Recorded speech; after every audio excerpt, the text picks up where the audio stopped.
Now we get into the talk story part of the evening, where we talk about Hawaiian culture, history, legends, language, and the philosophy and healing, and the philosophy that we call Huna, based on 7 ideas about life.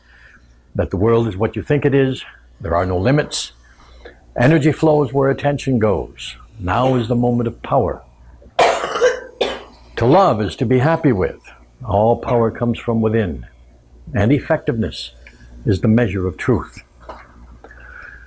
We talk about all these things in lots of different ways, and tonight I'm going to start by talking about some legends. We are here in an area of Kauai. We're actually in a place called Kapa'a on the eastern shores of the island of Kauai in Hawaii. And there's lots and lots of legends involved with this place, so I'm going to concentrate on just a few. I'm going to concentrate on 3 different legends about one particular place that we have on this area. Now the place can be seen easily from the road. Many people see it, don't know what it is. A lot of people who've lived here know what it's supposed to be, but don't know the stories about it. And we're talking about Sleeping Giant, which is a long hill that's above the town of Kapa'a. But in ancient times, it didn't used to be so big. There were just a few low, very low hills along in that area. Every once in a while, it would take the shape that it takes now, but that's because of some different things that happened there. Now, one of the legends is about a time when no one knew that this was anything except a hill the way it looks right now. This was a time when some people would even think evil chief, very harsh chief, ruled the island of Kauai. His name was Aikanaka, which means man-eater. Now, the way the Hawaiians thought, that did not necessarily mean the man was a cannibal, because that was another way also of describing somebody who killed a lot of people. Okay? So, but his name was Aikanaka, and he was a powerful chief, and he had built a heiau, a temple, compound, up right on top of that mountain. And the mountain, well, I'll tell you the name of the mountain in a moment. Anyway, he had this temple up there, and that he used kind of like his fortress. And from there he ruled the whole island, and from there he battled other people who tried to come here. But one time, one of the people who came was a great hero, famous in Kauai legend, a hero called Kawelo, or some people would prefer to call it Kawelo. I'm going to say Kawelo. And he came with a great fleet of canoes and laid battle in this whole area to Aikanaka and all of his forces. Well, one by one, all of the warriors of Aikanaka fell before the power of Kawelo. And gradually Kawelo got closer and closer and closer to the top of the mountain. And finally, when Kawelo was standing right outside of the walls, well, what would happen sometimes in the past would be these powerful chiefs or powerful warriors would throw challenges at each other. And words were very important, much more important in the old days than they are now. And so if you chose the right words, it could have a profound effect on the outcome of a battle or the outcome of anything. I'm not only talking about magic words here. I'm talking about how skillful you were at wounding someone with words. So when Kawelo was out there, Aikanaka shouted out so that everyone can hear that Kawelo was nothing but a chicken. And this word for chicken was moa. And of course it has all the meanings of the way a chicken acts and things like that. But you see what the problem was, Kawelo's father was called Moa. He was Chief Moa. And it had other meanings, but it had this double meaning of chicken. So Kawelo was nothing but a chicken. This was terribly insulting. is so insulting in the context of the times that it was embarrassing. And so embarrassing that Kauai was just about to leave the battlefield. And his wife stopped him. And she said, wait a minute. You're not thinking. Aikanaka, the high chief of Kauai, uses a kahili. Now a kahili, got to explain, it's a pole. They have small ones, but mainly it's a pole, and it has feathers sticking out from it. And there were different kinds of bird feathers that were used, but chicken was very popular because they had lots of beautiful colors. You know, we're talking about what we call today the jungle fowl, very much like bantam chickens. They had beautiful feathers.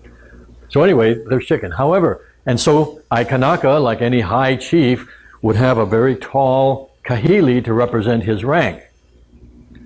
And so Kauailo's wife said, you're not thinking. Aikanaka's kahili, his feather standard, rises above his own head, and it's made of moa feathers. So the moa is higher than Aikanaka.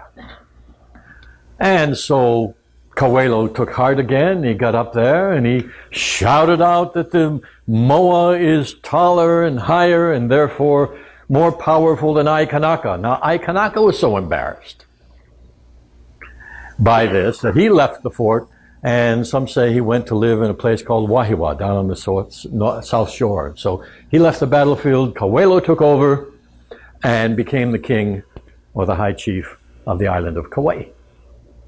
Now that's one story of the mountain up there. There's another story that is part of what is the meaning of the name. Now the name of that mountain is, people call it No, but it's really No, a little different. And what this means is to throw or to pelt. Pelt is a strange English word that means to throw something against something. Okay? Like they pelted the speaker with tomatoes. Okay, that's how you would use that. So anyway, this is what No means. And there's a couple ways in which that was used. So at this time, there was a giant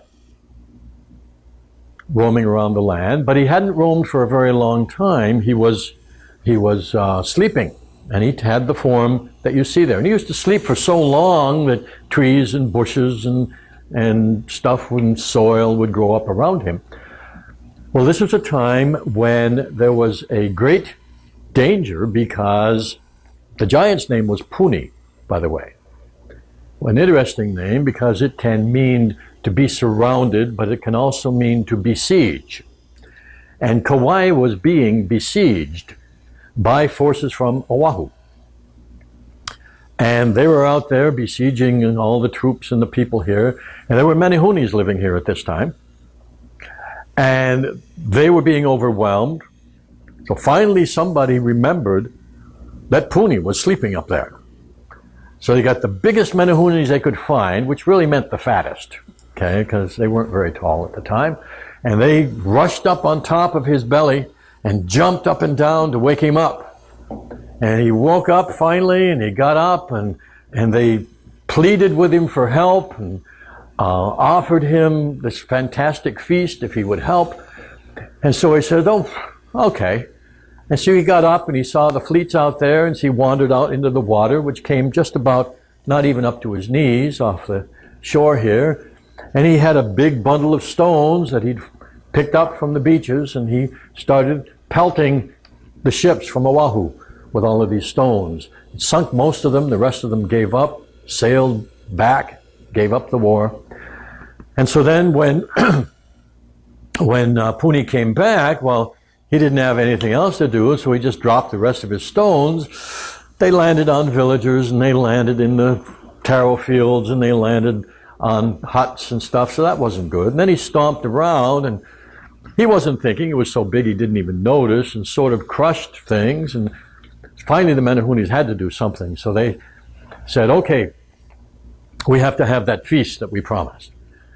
So they got this big feast of all kinds of foods gathered all over the island, and they got him to sit down on this low range of hills over there, and they fed him, and they fed him, and they fed him, and they fed him, and fed him until he got so full that he laid down and he went to sleep and never woke up. Okay?